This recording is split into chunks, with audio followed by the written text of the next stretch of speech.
Placement कहाँ हुई है, क्या जॉब होने वाली है आगे चल के, पैकेज वगैरह भले मत बोलिए, वो डोंट वांट टू मतलब स्पेक्युलेट ऑन दैट, या फिर हम ये नहीं चाहते कि किसी को उससे एंटाइसमेंट हो, बट किस डोमेन में जा रहे हैं और कैसे मिली वो जॉब, क्या हेल्प हुई आगे, मतलब CFA से या अंडर ग्रेजुएशन से, वो एक बार बताइए। आगे का प्लान क्या है, CFA कंटिन्यू करना है, नहीं करना है, आगे क्या पढ़ाई करनी है? So I've gotten placed at Axela. It's a trading company and इनका office is in Cyber Hub and they trade in commodities and fixed income instruments. अच्छा, Yeah, like normal stocks वगैरह में नहीं करते. ठीक है। So and they only Indian markets करते हैं? नहीं, ठीक है। इंडियन मार्केट्स में फिक्स्ड नहीं इनकम करते. है तो बाहर होगा, कमोडिटीज है तो ठीक है, ओके। बाहर UK, US, ऑस्ट्रेलियन इन सब की मार्केट्स में करते हैं. Any mistakes that you did कि यार ये ब्लंडर था, ये नहीं करना चाहिए था, एग्जाम के अंदर कहीं फंसे हो कि नहीं यार, मतलब स्टैंडर्ड 7 का ब्रीच मत करना, लेकिन कुछ ऐसी चीज जिसकी वजह से लग रहा था कि शायद this could have been a make or break. ये पहली बार है कि मुझे किसी कैंडिडेट ने कहा है कि मैं लास्ट के 2 दिन बाय चॉइस नहीं पढ़ा था। जैसे I am someone who is very anxious, मैंने तो पूरी की पूरी एग्जाम के एक नाइट पहले भी पढ़ाई की थी, सारी प्रिपरेशन डन थी मेरी जब मैंने लेवल 1 दिया, लेकिन मैं इतना एंग्शियस हूँ कि मैं छोड़ ही नहीं सकता। मैं किताब को हाथ में लिए बिना मुझे लगेगा कि मुझे पैनिक अटैक हो जाएगा, मैं वॉमिट कर दूंगा, ये कर दूंगा। मैं देखते रहूं तो सब ठीक है। जो CFA इंस्टीट्यूट की पोर्टल पे जो 2 मॉक्स हैं वो अभी तक नहीं किए, वो किए एग्जाम से पहले किए करे थे मैंने वो, लेकिन मैंने एंड के लिए छोड़ दिया कि एग्जाम से 1-2 हफ्ते पहले दूंगा। मैं मना करता हूँ वैसे इसके लिए, लेकिन आपने फिर भी वही किया। Hello my dear CFA candidates, we are back with our podcast series. इस बार बहुत अरसे के बाद मिल रहे हैं आप लोगों से। Generally the intent is to produce more content which is on the academic side, which is on the planning side.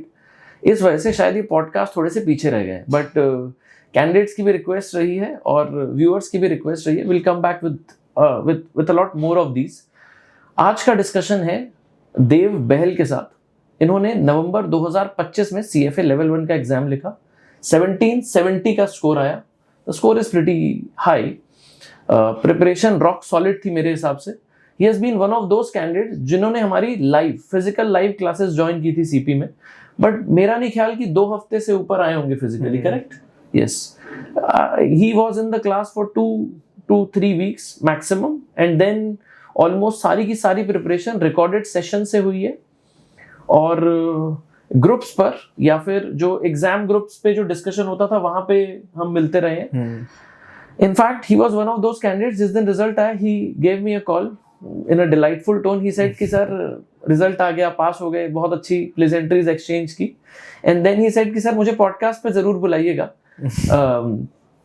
मैं I am one of those candidate जिसने एक बार एग्जाम डिफर किया है और उसके बाद मार्क्स लाके क्वालिफाई हुआ है, तो प्लीज मुझे पॉडकास्ट पे जरूर बुलाइएगा। And I genuinely thought that yes, I want two stories to come out as well, जिनकी प्रिपरेशन शायद सही ऑर्डर में, सही डायरेक्शन में नहीं चल रही थी, और उसके बाद सही डायरेक्शन पकड़ा गया और फिर वो रिजल्ट्स आए जो आने चाहिए। जब प्रिपरेशन सही नहीं थी तो वो मार्क्स नहीं आ रहे थे, तो वो रिजल्ट्स नहीं आ रहे थे, और इस वजह से डिफरमेंट कराना पड़ा होगा। और उसके बाद जब प्रिपरेशन ठीक हुई तो मार्क्स भी आना चालू हो गए, और फाइनली गॉड्स ग्रेस रिजल्ट भी बहुत अच्छे आ गए। I won't hold you all for long, I will pass on the mic to Dev. पूरा का पूरा डिस्कशन 3 सेगमेंट्स में रखेंगे। First segment will be we knowing you well, the audience knowing you well. Part 2 will be about your preparation. Part 3 will be about future plans.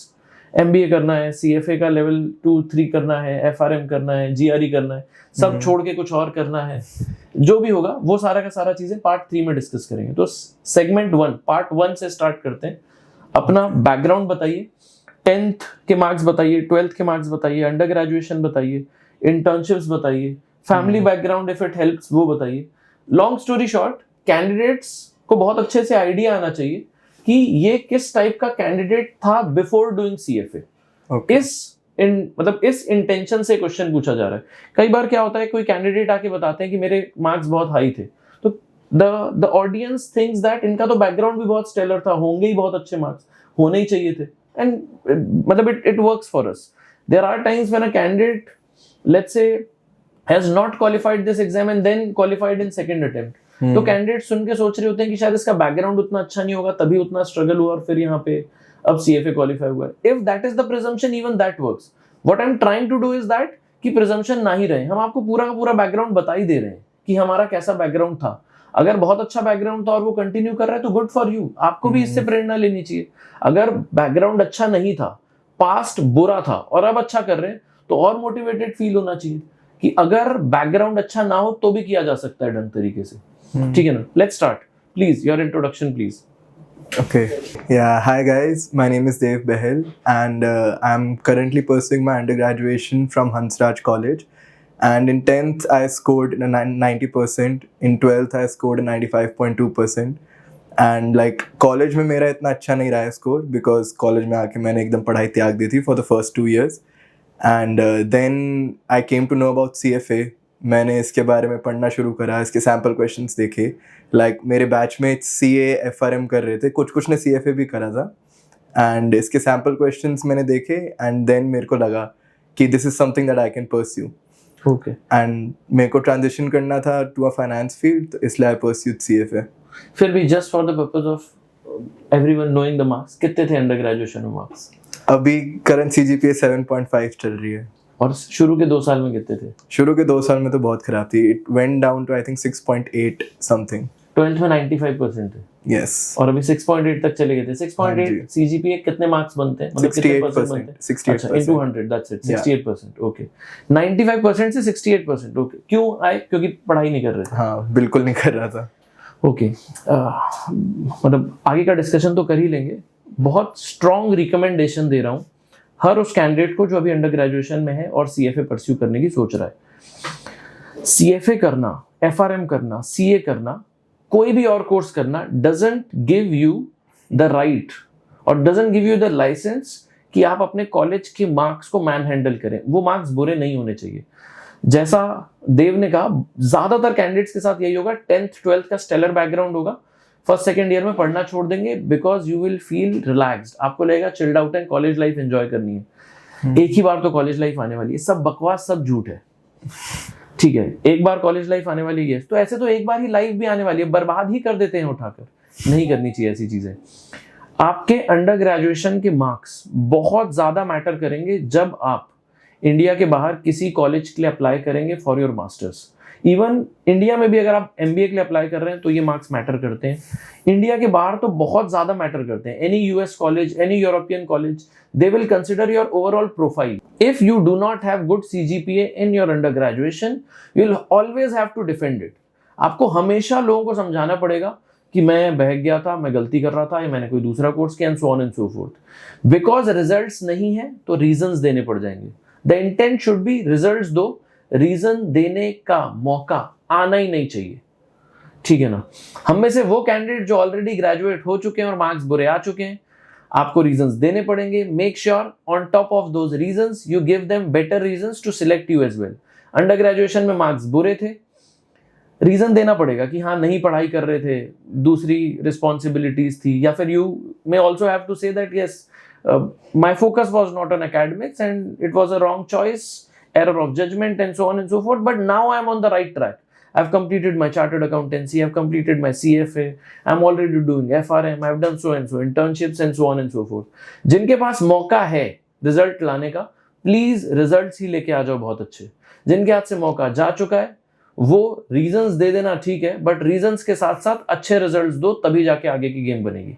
ठीक, but no worries.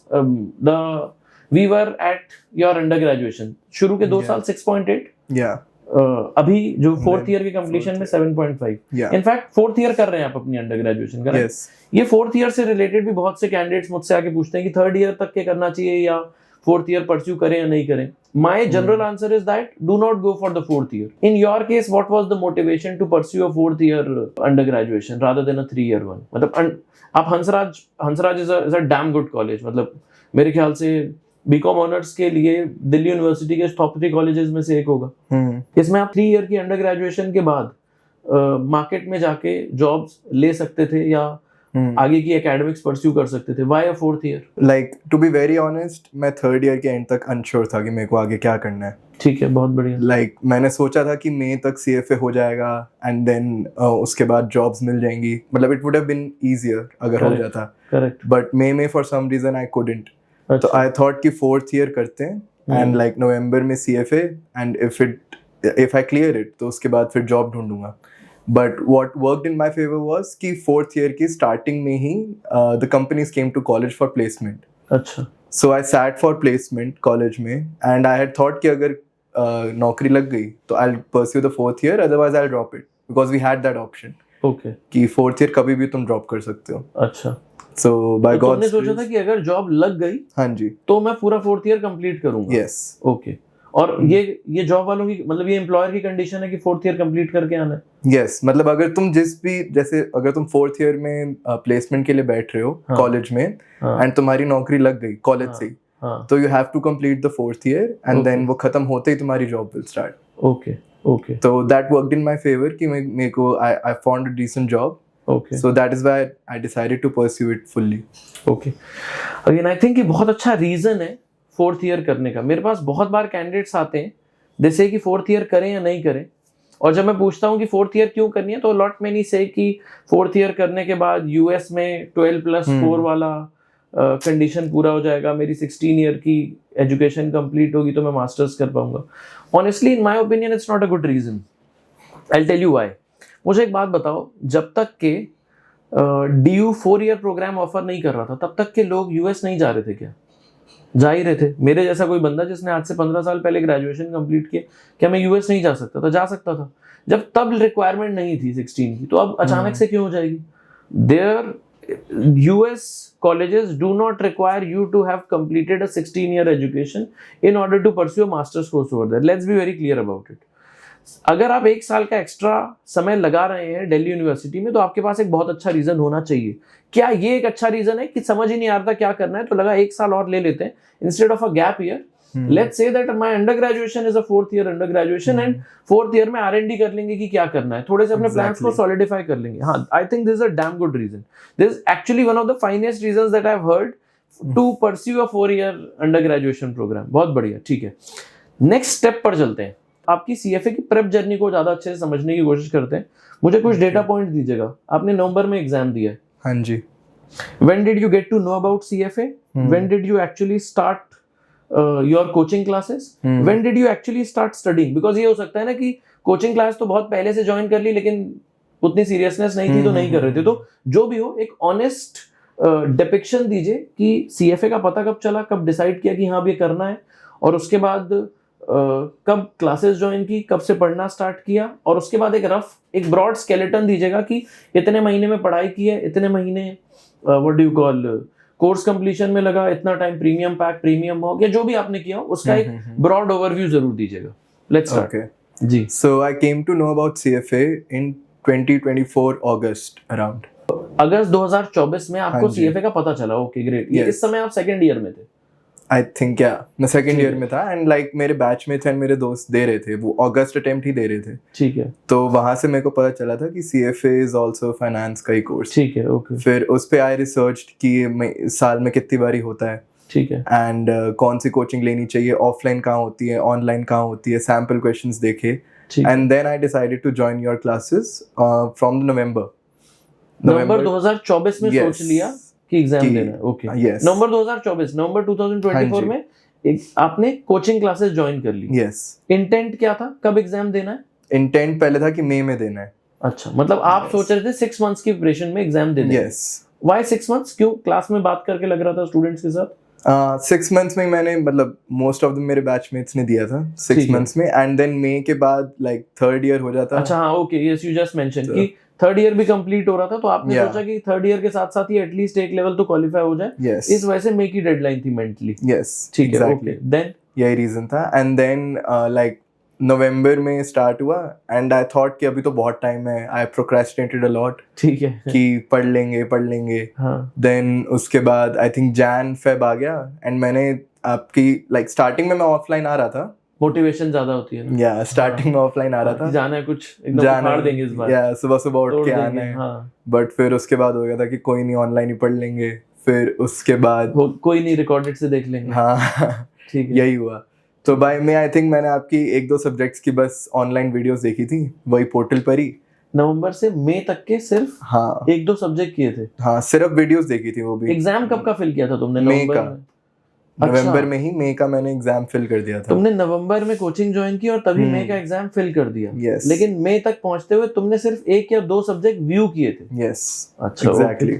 और reading तो कोई भी नहीं की थी? नहीं, कोई भी नहीं करी थी। अच्छा। तो फिर उसके बाद एंड मई में ही मेरे कॉलेज के भी एंड सेम एग्जाम्स पड़ गए थे। ठीक है। तो आई थॉट कि अब तो डेफर ही कराऊंगा। हाँ। एंड मैंने पहले सोचा था कि अगस्त के लिए कराऊंगा, but by the time I deferred अगस्त की विंडो चली गई थी। तुमने मुझसे बात की थी डिफरमेंट की? नहीं, मई में भी नहीं की थी बात? मई में भी नहीं करी थी। अच्छा। वो मेरा डिसीजन था, मैंने खुद ही ले लिया था कि इसको डेफर कराते हैं। सर की सारी मैंने सोचा था कि सर का सारा मटेरियल जो पढ़ने वाला है, हाँ। सारा पोर्टल पर डला हुआ है। हाँ। तो सर को मैं किस चीज के लिए कंसल्ट करूं? ठीक है। तो नहीं, fair enough. I think actually बहुत अच्छा आंसर है ये भी, क्योंकि मैंने सारा मटेरियल डाल दिया हुआ है, अगर कोई देख ही नहीं रहा, कोई पढ़ा ही नहीं है, और वो मुझे तो फिर मेरी गलती हाँ है। तो कुछ मैं कुछ कर भी नहीं पाऊंगा। ठीक है, एग्जैक्टली। ठीक है। तो आई थॉट कि इसको डेफर कराओ, एंड आई न्यू कि मैं अगर पढ़ूंगा तो मैं कर ही लूंगा। मेरे को मतलब मेरी कैपेबिलिटी पे डाउट नहीं था। हाँ, लेकिन एफर्ट्स नहीं हुए थे उस समय तक, ये पता था। यस। और ये एफर्ट्स बस ऐसे ही रिलैक्स एटीट्यूड में रह गया। या रिलैक्स एटीट्यूड में रह गया, एंड लाइक वही कॉलेज के भी एग्जाम्स थे एंड ऑल। ठीक है। तो इस वजह से नहीं हो पाया था। ठीक है। तो नवंबर में कोचिंग क्लासेस ज्वाइन की, मई तक के 1 आध महीने के लिए आए, और मई तक के सिर्फ 1 या 2 सब्जेक्ट कंप्लीट हुआ था। yes, वो भी कंप्लीट नहीं कहूंगा मैं, मतलब बस ऊपर से देखा था, जस्ट फॉर द सेक कि चलो कोशिश करें, लेकिन हुआ कुछ नहीं था। तो प्रैक्टिकली मई में मोर और लेस जीरो प्रिपरेशन थी एक तरीके से। मोर और लेस। ठीक है, ओके। मई 2025 आ चुका है अब। यस। आगे एंड देन मैंने डेफर करा लिया, एंड देन आई थॉट कि defer to November 2025, November 2025। Yes. Okay, great. Then and then मेरा एग्जाम्स जो कॉलेज के थे, they finished around June starting 2025। ठीक है, फेयर इनफ। फिर उसके बाद जून तक भी कोई पढ़ाई नहीं की है मतलब? हाँ, कह सकते हैं। जून तक भी नहीं, कॉलेज के एग्जाम चल रहे होंगे तो खाकी पढ़ाई हुई है। एग्जैक्टली, तब तो जून तक भी कोई पढ़ाई नहीं हुई है। हाँ जी। नवंबर में प्रिपरेशन स्टार्ट हुई है, सॉरी नवंबर में कोचिंग इंस्टीट्यूट आए हैं, जून तक प्रिपरेशन नहीं स्टार्ट हुई है। ठीक है, वर्क्स। आगे एंड देन जून स्टार्ट में हमारी कॉलेज की समर वेकेशंस होती हैं, so like I had a 2 month break. जून स्टार्ट, जुलाई स्टार्ट? मतलब June like as soon as your exams end, तो वो महीना, एंड देन जुलाई का महीना, एंड अगस्त से वापस स्टार्ट होना था। ठीक है, तो जुलाई से आपकी वेकेशन स्टार्ट हो गई? हाँ, जून से ही मतलब हो गई, एग्जाम्स खत्म होने के बाद वेकेशन स्टार्ट हो गई। या नाउ हम प्रिपरेशन स्टार्ट कर रहे हैं या हम वेकेशन एंजॉय करने वाले हैं? नहीं, अब प्रिपरेशन स्टार्ट हो गई प्रिपरेशन स्टार्ट। मतलब मैंने सोचा था पहले कि मैं इंटर्नशिप करूंगा जून जुलाई में 2 महीने की, बट देन आई थॉट कि नहीं, रहने देते हैं, पढ़ाई कॉम्प्रोमाइज होगी, पहले भी एक बार डेफर करा चुका हूँ। ठीक है, सो आई स्किप्ड दूसरी बार डेफर भी नहीं होता है। या हाँ, so I skipped on the internship, and then मैंने जून से पढ़ना शुरू कर दिया था। ठीक है। एंड मैंने, लेकिन छुट्टी का टाइम था एंड घर पे कुछ करने को भी नहीं था, तो मैं दिन के अच्छे मतलब 8 to 10 आवर्स में डेली दे रहा था। अच्छा, बहुत बढ़िया। या सो लाइक जून जुलाई अगस्त तक मेरे 7 सब्जेक्ट्स हो चुके थे पूरे।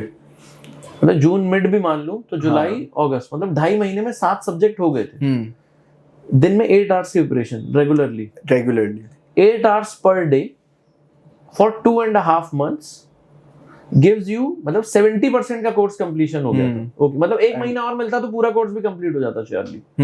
ठीक है, मतलब 3.5 महीने में अगर डेली 8 घंटे पढ़ो तो पूरा का पूरा कोर्स अच्छे से कंप्लीट होता है।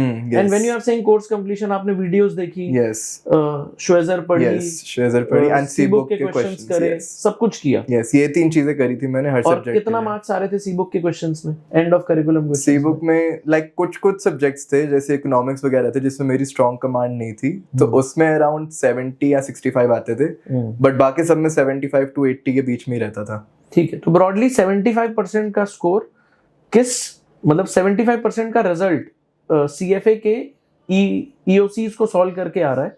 ये स्कोर लाने के लिए जो एफर्ट गए, एक बार उसे क्वांटिफाई कर लेते हैं। 2.5 months, 8 hours daily, 7 subjects done.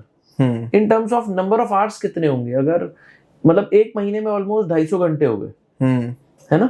तो 2.5 महीने में 250, 500 एंड 625, 650 घंटे में 7 सब्जेक्ट्स डन है। यस, है ना? मतलब मोटा मोटा 7 to 9, 90 घंटे एक सब्जेक्ट को लग रहे हैं, है ना? 625 आवर्स में 7 सब्जेक्ट्स डन है, मतलब एवरेज 690 आवर्स की आ रही है पर सब्जेक्ट फॉर 7 सब्जेक्ट्स। मतलब मोटा मोटा माना जा सकता है कि 10 सब्जेक्ट्स करने के लिए 900 घंटे लगते हैं। मतलब नंबर ऑफ आवर्स तो ठीक ही बोलता हूं मैं, नंबर ऑफ आवर्स का एस्टिमेट तो ठीक ही है हमारा कि 800 to 1000 कहता हूँ, वही 900 आवर्स का बॉल पार्क रेंज पड़ रहा है। Okay great. अब हम अगस्त के मिड में खड़े, 7 सब्जेक्ट्स डन है, लेकिन अभी तक के फुल टाइम पढ़ाई चल रही थी, अभी तक कॉलेज का प्रेशर नहीं था, कॉलेज की अटेंडेंस नहीं थी, कॉलेज नहीं जाना था। अब अगस्त के बाद क्या चेंज हो रहा है? अगस्त के बाद व्हाट चेंज्ड वाज कि कॉलेज में एक तो प्लेसमेंट स्टार्ट हो गई थी, ठीक है, like I said 4th year की। करेक्ट, 4th ईयर की पढ़ाई थी एंड आई वाज शिफ्टिंग। अच्छा okay, you are shifting your base, घर शिफ्ट कर रहे थे आप? घर शिफ्ट कर रहा था मैं। ओके, तो इस वजह से मैंने लाइक अपने आप को 15 to 20 डेज दिए थे 2650 प्लस क्वेश्चन वाली booklet and premium pack solve करने के लिए। ठीक है, बट इसके चक्कर में मैं बिजी हो गया एंड मैंने लाइक 15-20 डेज मैंने बिल्कुल कुछ ही नहीं पढ़ा। ओके, मैं एक बार इंटरप्ट कर रहा हूँ, अभी तो 7 सब्जेक्ट्स कंप्लीट हुए, बाकी 3 का क्या प्लान था? बाकी 3 मैंने सोचा था कि 1 महीने में मैं कर लूंगा। छोटे मोटे सब्जेक्ट्स ही रहते थे। कौन से रहते थे? एथिक्स रहता था एंड कॉर्पोरेट इशूअर्स। उसमें उसके भी कॉर्पोरेट इशूअर्स भी आई रिमेम्बर आपने क्लास में सबसे पहले कराया था, तो वो मेरे को थोड़ी सी रिकॉल था उसका। ठीक है, okay. Ethics, corporate issuers and alternatives. अच्छा, तो कॉर्पोरेट इशूअर्स और ऑल छोटे छोटे हैं और एथिक्स तो डेली करने वाला है, तो एक्चुअली 7 सब्जेक्ट्स नहीं, एक तरीके से वो दिख रहे हैं 7, लेकिन कंप्लीशन ज्यादा हो चुका था, ऑलमोस्ट सब कुछ पैक हो चुका था। तो मतलब आप बोल रहे हो अगस्त मिड में प्लान ये था कि अब श्वेजर की क्वेश्चन बैंक और सीएफए की प्रीमियम पैक, ये 2 अटेम्प्ट करोगे, लेकिन ये शिफ्टिंग और कॉलेज की वजह से कर नहीं पाए। ओके, मैंने अपने आप को 2-3 वीक्स दिए थे, अब सिर्फ यही करना है, लाइक क्योंकि इसमें साथ साथ रिवीजन भी हो जाएगी। ठीक है, करेक्ट, बट वो मैं कर नहीं पाया था। ठीक है, फिर ये किए या किए नहीं? छोड़ ही नहीं, ये छोड़ ही दिए थे फिर। तो तुमने श्वेजर का क्वेश्चन बैंक नहीं किया है? नहीं। सीएफए का प्रीमियम पैक वाला जो क्वेश्चन बैंक है वो भी नहीं किया? नहीं। ओके, ठीक है, दोनों नहीं करे। ठीक है। एंड लेट्स से अगस्त का बाकी समय आपका शिफ्टिंग और ये कॉलेज वगैरह में चला गया, प्रिपरेशन कब स्टार्ट हुई वापस?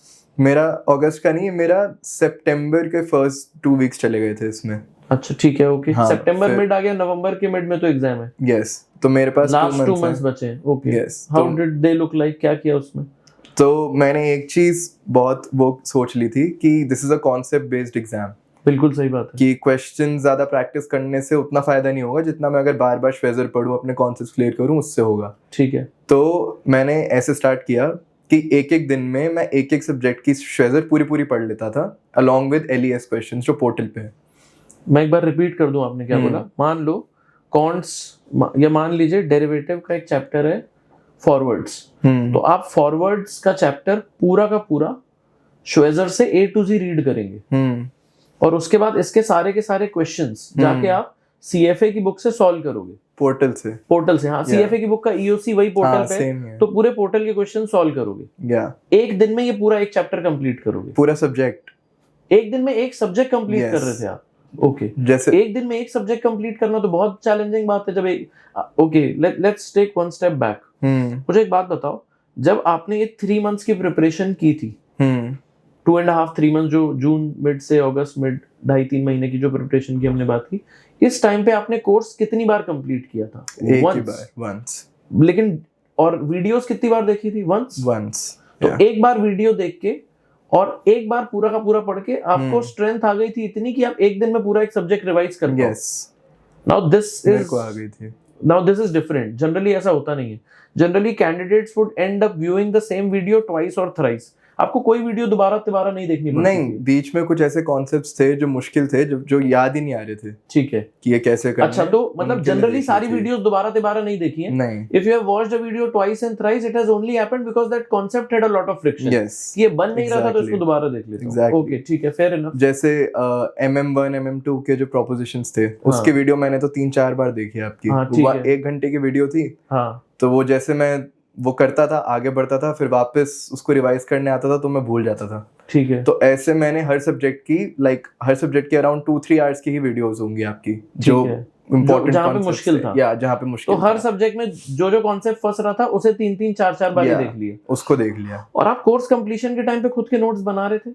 कोर्स कंप्लीशन के टाइम पे मैं बना रहा था, पर वो इतने कॉम्प्रिहेंसिव नहीं थे। अच्छा, तो वीडियोस देखी, लेकिन वीडियोस देखते हुए नोट्स बहुत अच्छे नहीं बनाए, वो उतने कॉम्प्रिहेंसिव नहीं थे, इस वजह से और जो मुश्किल कॉन्सेप्ट थे इसके वीडियोस बार बार देख लिए, तो कॉन्सेप्ट 3 महीने में अच्छे हो गए थे। यस इस वजह से बिकॉज नोट्स अच्छे नहीं है तो रिवीजन कहाँ से करें, तो चलो पूरी श्वेजर ही एक बार देख लीजिए। Yes exactly very good very good. I think this is a very good plan.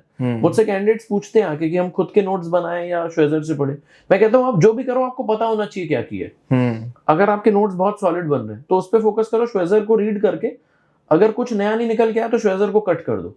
और अगर आपको नोट्स बनाते समय पता चल गया कि नहीं यार नोट्स ना ऐसे हल्के ही बने, मतलब जितना पढ़ाया गया है वीडियो में वो सारा नोट्स में मैं लिख ही नहीं पाया हूँ अच्छे से, समझ तो आ गया लेकिन लिखा अच्छे से नहीं है, तो फिर नोट्स को डिलीट कर दो, फिर श्वेजर को मेन बुक बना के उसी को बहुत अच्छे से कर लो और उसमें जो भी नोट्स का पोर्शन ऐड करना चाहते हो कर लो। तो you followed the second approach. Yes okay ठीक है। लाइक ये छोटे छोटे सब्जेक्ट्स थे जो इकोनॉमिक्स एंड डेरिवेटिव्स जिनकी बेसिकली वेटेज कम थी, उनको मैंने एक एक दिन दिया कि एक दिन में श्वेजर एक दिन में डेरिवेटिव कंप्लीट, एक दिन में इको कंप्लीट, और हो रहा था एंड हो रहा था। ठीक है ओके फेयर इनफ। एंड जो बड़े बड़े सब्जेक्ट्स थे जैसे एफएसए को मेरे को करने में 4 दिन लगे, फिक्स्ड इनकम को करने में 2-3 दिन लगे। ठीक है। तो ऐसे जो बड़े बड़े सब्जेक्ट्स थे इनको करने में टाइम लगा। पूरी श्वेजर पढ़ी, इसके साथ कुछ नोट्स बनाए, फिर से कोई नोट्स नहीं बनाए? नहीं, ये सेकंड बारी में पढ़ रहा था श्वेजर, इस टाइम भी नहीं बनाए मैंने कोई। ठीक है। तो लास्ट 2 मंथ्स में फर्स्ट रिवीजन जब कर रहे थे आप, एक बार तो पहले पढ़ के आए, जब फर्स्ट रिवीजन किया तो एक दिन में छोटे सब्जेक्ट, 3-4 दिन में बड़े सब्जेक्ट। Okay great. लेकिन नोट्स अभी भी नहीं बनाए, सिर्फ श्वेजर से पढ़े? श्वेजर से पढ़े और एलईएस की है? यस एलईएस का 2650 deleted, premium mock, premium pack deleted नहीं करना। Yes next. एंड मैंने ये टोटल सब्जेक्ट्स 10 के 10 कितने दिन में कंप्लीट हो गए? इसमें मैंने ऐसे किया था कि पहले पीएम सब्जेक्ट्स, जैसे आपकी एडवाइस थी, आपकी वो थी एग्जाम वाले क्लासेस, एग्जाम ग्रुप में जैसा बात हुआ था कि पहले पीएम निपटाओ, फिर उसके एग्जाम, उसके टेस्ट अटेम्प्ट दो एंड फिर एएम पे आना, फिर उसके टेस्ट देना। ओके तो तुमने ये पहले पीएम करे। यस 5 पीएम सब्जेक्ट्स कंप्लीट करने में कितने दिन लगे? 5 पीएम मेरे को जैसे पहले ऑल्टरनेटिव्स करना था तो उसको करने में मेरे को 2-2.5 दिन लगे थे। वो मैंने बहुत जल्दी खींचा था, एंड चैप्टर भी छोटा ही है वो। ठीक है। तो मैंने सबसे पहले वो करा। ठीक है। फिर उसके बाद डेरिवेटिव्स मैंने 1 दिन में करा था। फिक्स्ड इनकम में मेरे को आई थिंक 3 दिन लगे थे। ठीक है। तो एंड बाकी मैं सब्जेक्ट्स के नाम भूल रहा हूँ, but equity and PM, equity में भी मेरे को टाइम लगा था, आई थिंक 1.5 से 2 दिन लगे थे। ठीक है। एंड पीएम मैंने जल्दी कर लिया था। Because कुल मिला के सब कुछ मोटा 10 दिन। या ठीक है। 10 days all PM subjects packed. Yeah. Then you all PM attempted subjects the PM mocks. Yes, PM mocks Score कितने आ रहे थे? पहले मॉक से ही मेरा उसमें 78% आया था, I still remember. बढ़िया। एंड आपने कहा था कि 75% से ऊपर is a good score. Correct. तो आई थॉट कि मेरी पीएम की आई थिंक अभी के लिए रिवीजन हो गई है, and I shifted to AM की रिवीजन एंड साथ पीएम के मॉक्स। ठीक है। तो आपने पीएम का एक मॉक दिया, उसमें 78 आया, उसी समय एएम की तैयारी चालू कर दी। और एएम की पढ़ाई करते करते पीएम के मॉक्स देते रहे। Brilliant plan. मैंने क्लासेस में भी यही बोला है, वीडियोस में मतलब YouTube पे भी बथेरी वीडियोस डाल रखी हैं जिसमें बहुत सिमिलर प्लान बोला है। पीएम के लास्ट मॉक में कितना, हाफ मॉक में कितना स्कोर आ रहा था? 87-88% आ रहा है। 78 से स्टार्ट होती है, 87 पे एंड होता है। यस। इस टाइम पे कॉन्फिडेंस तो आ गया होगा कि एग्जाम क्वालिफाई हो जाएगा। पीएम का आ गया था कि पीएम वाला। ठीक है, पीएम ही दिया तो पीएम में ही आना चाहिए confidence. Okay great. And then बहुत बढ़िया। मैंने एएम का फिर लाइक श्वेजर पढ़ी थी, एंड उसमें फिर जब मैं लेकिन मॉक्स करने बैठा तो पहला मॉक थोड़ा मेरे लिए वो था डिस्करेजिंग, बिकॉज उसमें मेरा ज्यादा अच्छा स्कोर नहीं आया था। कितना था? 70 के अराउंड था, 65 to 70 के बीच में था। ठीक है। उसमें एएम के पहले मॉक में। एंड लाइक आपने कहा था कि पहला स्कोर इतना ही आता है, 65 to 70 के बीच में ही आता है, तो करते जाओ एंड साथ रिवाइज करते जाओ तो हो जाएगा। ठीक है। एएम के 5 सब्जेक्ट की प्रिपरेशन कितने दिन में होगी थी? उसमें वही मैंने एथिक्स तो साथ ही पढ़ा था। मोटा 10 दिन ही? हाँ, मोटा 10 दिन ही लगे। मोटा 10 दिन, सेम ड्रिल फॉर एएम, लेकिन इसमें स्टार्टिंग में मॉक का स्कोर आया 65-70 के बीच में। या एएम मॉक्स में जनरली स्कोर थोड़ा डिप करता भी है, क्योंकि उसमें एक सब्जेक्ट एथिक्स है, तो उसमें थोड़ी वेरिएबिलिटी रहती है। दूसरा पेन है कि वहां पे कॉन्ट्स का जो लास्ट के 3-4 चैप्टर है उस पे ग्रिप नहीं आ रही होती कैंडिडेट्स को, और कुछ कैंडिडेट्स एफएसए में फंस रहे हो। तो जनरली पीएम और एएम में एएम थोड़ा ज्यादा डिफिकल्ट पड़ता है कैंडिडेट्स को। ठीक है, ओके फेयर इनफ। लेकिन 65-70 से स्टार्ट हुई लास्ट मॉक में। लास्ट मॉक में 80 प्लस टच कर गया था। अच्छा, तो इसमें पीएम में 87 हो गया था, इसमें 80-82 ऐसा कुछ इसमें ऐसा हो गया था। Yes, 5% laser. यस, ठीक है। अब कॉन्फिडेंस आ गया था कि एग्जाम क्रैक हो जाएगा। अब हो गया था। कितना दिन दूर हो तुम अभी एग्जाम से? ये अभी भी आई थिंक 25 डेज प्लस ही थे। 25 days left for the exam. All मॉक्स done? Yes. नहीं, 2 पोर्टल वाले नहीं करे थे। ठीक है, 5 मॉक्स का स्कोर है, ओनली द प्रीमियम मॉक्स। ठीक है। तो all 10 subjects packed, all premium मॉक्स, जो 5 प्रीमियम मॉक्स जो प्रिंटेड मटेरियल हम ले लेते हैं वो आपने सारे के सारे कर लिए। जो CFA इंस्टीट्यूट की पोर्टल पे जो 2 मॉक्स हैं वो अभी तक नहीं किए। वो नहीं करे। वो किए एग्जाम से पहले किए? करे थे मैंने वो, लेकिन मैंने एंड के लिए छोड़ दिया कि एग्जाम से 1-2 हफ्ते पहले दूंगा। मैं मना करता हूँ वैसे इसके लिए, लेकिन आपने फिर भी वही किया। नहीं, मैंने आपकी वीडियो देखी थी, उसमें एक वीडियो में आप कह रहे थे कि आई थिंक आपने किसी एक वीडियो में तो कहा था कि 2-3 हफ्ते पहले मैं एडवाइस नहीं करता हूँ, बट अब फंस गए तो कर ही लो। या ठीक है, तो तुमने फिर भी छोड़ दिया, तुमने कहा फंस ही जाते हैं हम। नहीं ठीक है, नो वरीज। फिर नहीं, एक्चुअली मैंने सोचा था कि मैं एक और बारी रिवाइज करूंगा एंड देन वो फाइनल मॉक्स होंगे। ठीक है, तो उसके बाद जब मैं तीसरी बारी पढ़ने बैठा, मैंने सेम स्ट्रेटजी फॉलो करी, मैंने श्वेजर दोबारा पढ़ ली। दोबारा पढ़ ली एंड इस बारी मैंने हर सब्जेक्ट के नोट्स बनाए, बहुत कॉम्प्रिहेंसिव। कॉम्प्रिहेंसिव या कंसाइज? मतलब कंसाइज एंड कॉम्प्रिहेंसिव, वो दोनों ही थे। अच्छा, मतलब सब कुछ कवर भी कर लिया और लिखा भी बहुत शॉर्ट। यस, ओके, बहुत वेरी गुड। जैसे मेरे को कोई चीज है वो मेरे को पता ही है, जैसे सुकुक बॉन्ड्स आई नो कि वो शेरिया लॉ के ऊपर बेस्ड होते हैं एंड रेंट का वो होता है, रेंट से पेमेंट्स आती है, जैसे ये चीज मेरे को पता ही है, तो ये चीज मैंने नोट्स में नहीं लिखी।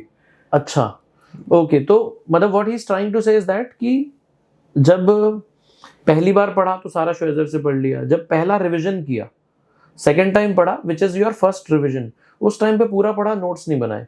उसके बाद जब दूसरा रिवीजन कर रहे थे, प्रैक्टिकली आप इसी टॉपिक को तीसरी बार पढ़ रहे हो लेकिन सेकंड रिवीजन है, उस टाइम पे आपने नोट्स बनाए, लेकिन उसी चीज के बनाए जिसमें आपको लगता था कि आप ये चीज भूलोगे। मतलब आपका फोकस था कंसाइज रहने पर, कि हर वो चीज जिसमें गलती होने का चांस है या जो कम पता है वो लिख लेते हैं, जो चीज ऑब्वियसली बहुत अच्छे से पता है उसे मेंशन नहीं किया। Yes, exactly. ओके, लेकिन जितनी भी चीजों में पेन हो सकता था, गलती हो सकती थी, वो सब कॉम्प्रिहेंसिवली मेंशन कर दिया। यस, ठीक है। ये नोट्स किसी भी एक सब्जेक्ट के लिए मोटा मोटा तौर पर कितने, मतलब क्या वॉल्यूम बना इन नोट्स का? हर रीडिंग का 1 पेज। हर रीडिंग का सिर्फ 1 पेज? मतलब एंड में तो आपके पास 100-150 पेज होंगे। यस, मैंने जान के ऐसी बनाई थी कि लास्ट में मेरे को रिवाइज करने में आसानी हुए। ठीक है, तो हर रीडिंग का 1 पेज एंड यही एक ही नोटबुक थी मेरी, वो भी पूरी फिल नहीं हुई थी। अच्छा, मतलब 100-150 पेज के फाइनल नोट्स तैयार हो गए। खुद की सीक्रेट सॉस, खुद की एक बुक बना डाली। ओके, ये वीडियो जाएगी, अभी कैंडिडेट्स बोलेंगे कि वो वाली किताब हमको दे दो, है ना। मैं बाय द वे क्लैरिफाई कर दूं, if he has prepared a book after studying something thrice and after scoring 85-90% in the mocks and stuff, and he has left those parts जो उनको कॉन्फिडेंस है कि ये तो मुझे आता ही है, मतलब ये तो मेरे से गलती होगी ही नहीं। मतलब कैलकुलेटर में मतलब अगर I/Y दिया है, PV दिया है, FV दिया है, तो मैं PMT निकाल ही लूंगा, तो वो तो नहीं मेंशन्ड होगा उस नोट्स में।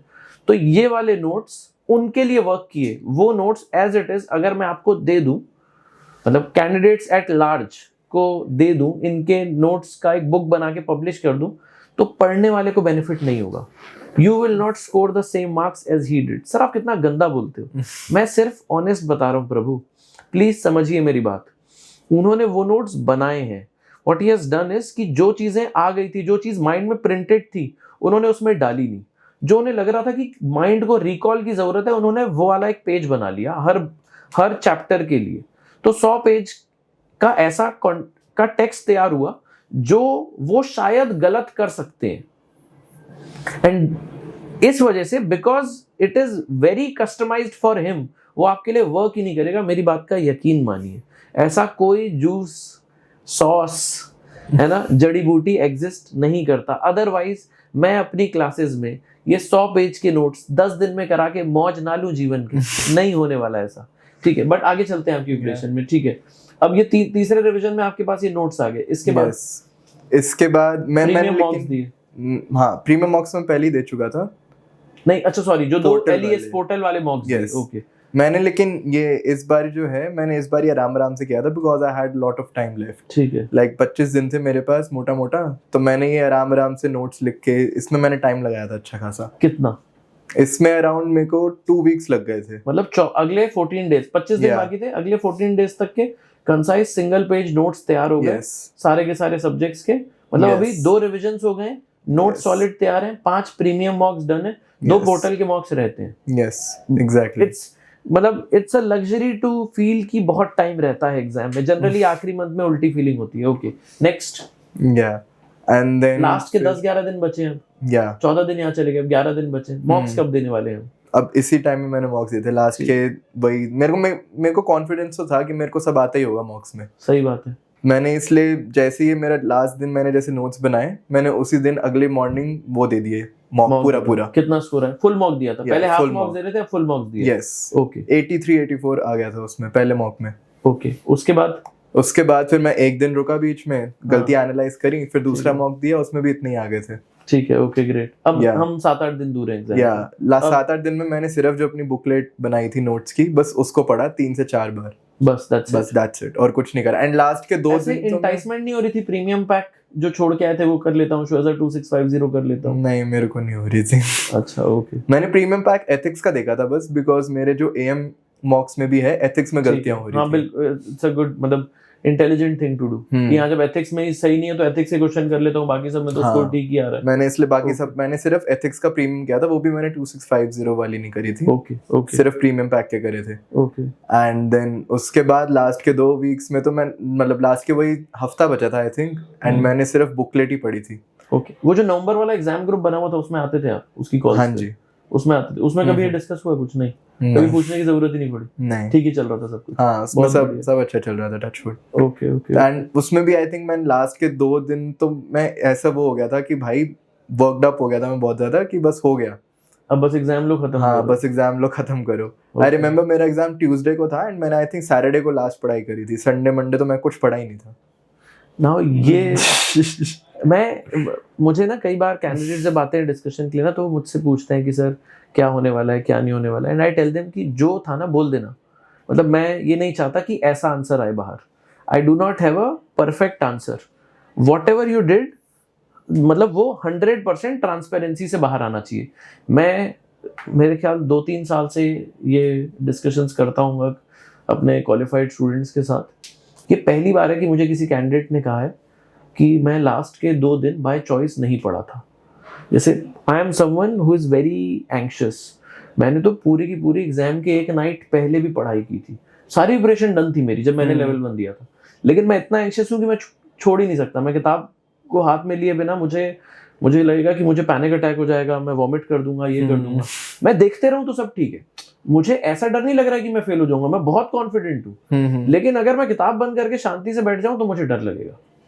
ओके, हाँ, बट ठीक है, मैं very happy to know this, no worries. एक कैंडिडेट पहले भी आए थे, I am missing out on his name, Vansh, yes, who mentioned कि वो एग्जाम से 2 दिन पहले फ्लाई कर रहे थे for his job and stuff.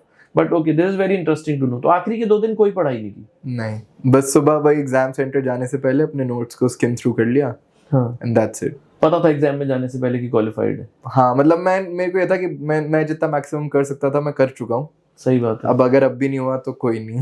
सही, बहुत अच्छा एटीट्यूड है, सोचना भी यही चाहिए। इनफैक्ट 1770 है ना आपका स्कोर।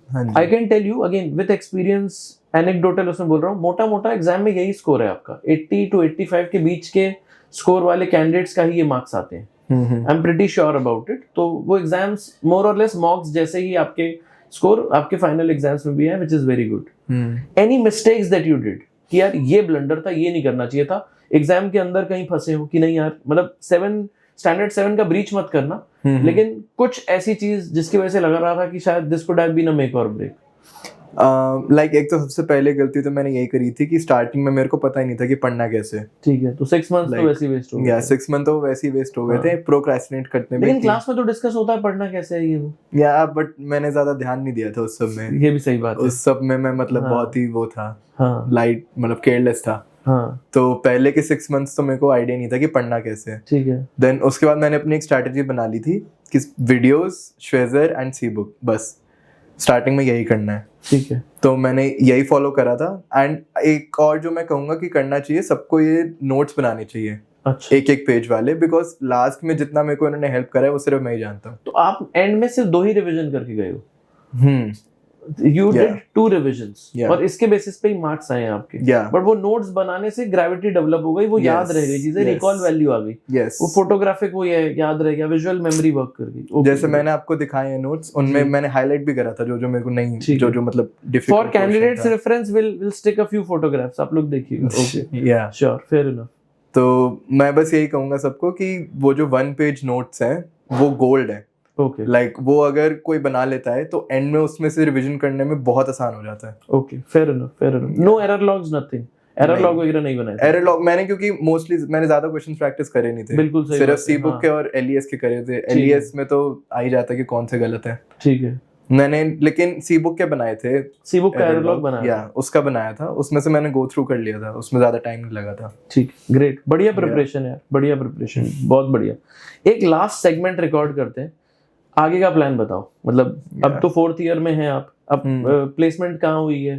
क्या जॉब होने वाली है आगे चल के? पैकेज वगैरह भले मत बोलिए वो वी डोंट वांट टू मतलब स्पेक्युलेट ऑन दैट या फिर हम ये नहीं चाहते कि किसी को उससे एंटाइसमेंट हो बट किस डोमेन में जा रहे हैं और कैसे मिली वो जॉब, क्या हेल्प हुई आगे मतलब सीएफए से या अंडर ग्रेजुएशन से, वो एक बार बताइए. आगे का प्लान क्या है? सीएफए कंटिन्यू करना है नहीं करना है?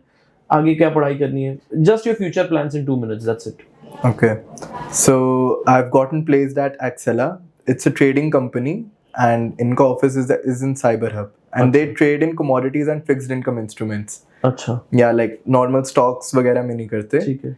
So and they only Indian markets करते हैं? नहीं, ठीक है. इंडियन मार्केट्स में फिक्स्ड नहीं करते. इनकम है तो बाहर होगा, कमोडिटीज है Yeah. तो ठीक है. ओके बाहर यूके, यूएस, ऑस्ट्रेलियन इन सब ठीक की है. मार्केट्स में करते हैं. कैसे मिली है जॉब? कॉलेज के थ्रू ही मिली. लाइक कॉलेज में कंपनी प्लेसमेंट करने के लिए Yes, थी. placement दैट्स के लिए व्हाई आई अ थी. Bloody good college helps. Okay Yeah. हाँ बिल्कुल है ये बात. ठीक है. Yeah. और And- इंटरव्यू प्रोसेस कैसा रहता है? इंटरव्यू प्रोसेस इसका लाइक एक्सेला जो कंपनी है इसका प्रोसेस काफी रिगरस है. लाइक अच्छा, पहले कितने इंटरव्यूज थे? पहले 2 राउंड एप्टीट्यूड टेस्ट था. वो कॉलेज जाके देना था. एंड मतलब देन मैथ्स वगैरह पूछ रहे हैं? या लाइक पूरा एमबीए का था. ठीक है. Okay like data interpretation and all. ठीक है. एक स्पीड मैथ का राउंड था. उसमें I think in 6 minutes you had to answer 30-35 questions. Okay वो करना था. ठीक है. तो वो दोनों राउंड्स मेरे क्लियर हुए. And then came a game round. उसमें ये था एक्सेला के में कि दे विल डिवाइड जो भी सिलेक्टेड है. लाइक अराउंड 70 बच्चे सिलेक्ट हुए थे. अच्छा तो 10-10 बच्चों के उन्होंने 7 वो बनाए थे. ठीक है.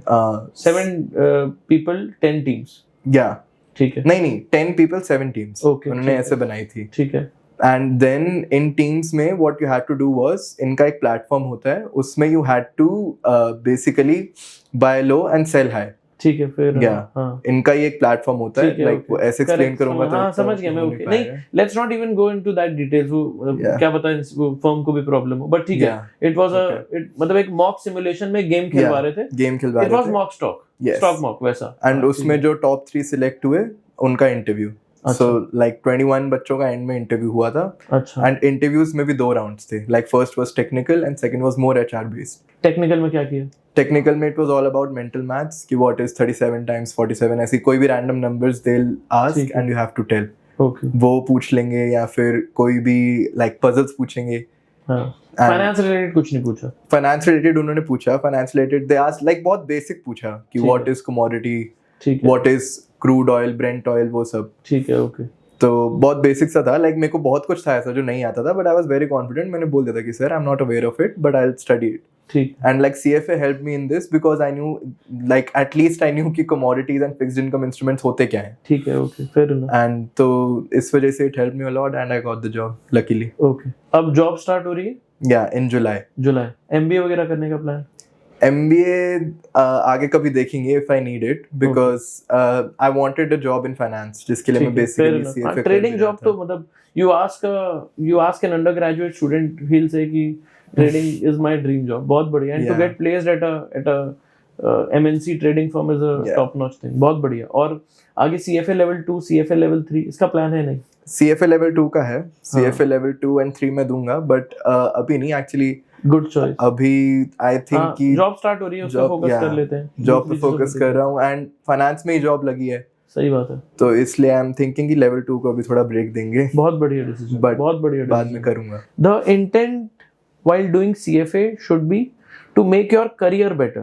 अगर वो सही डायरेक्शन में जा रहा है तो पहले अपने करियर को इंपॉर्टेंस दे के CFA के 3 लेवल्स को आराम से भी दें तो ये कोई गलत डिसीजन नहीं है. Candidate should not be in a rush की 2 साल में पूरी की पूरी CFA कंप्लीट की है, ये लिखना है, लिंक्डइन पे फ्लेक्स करना है. फालतू का फ्लेक्स है ये.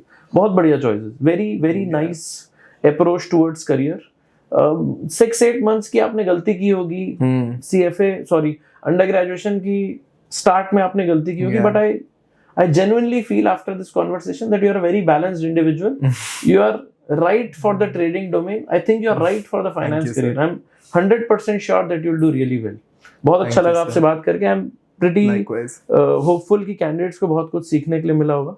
If you have any parting remarks, use this forum.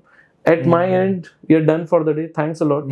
It was very kind of you to stay long for this. I mean, to stay tuned for this long. Thank you. Any parting remarks at your end, or else just say a bye bye and let's close. I think it has become a cliche. It has been used multiple times, but CFA is a marathon and it's not a race. It's more about consistency or over a prolonged period.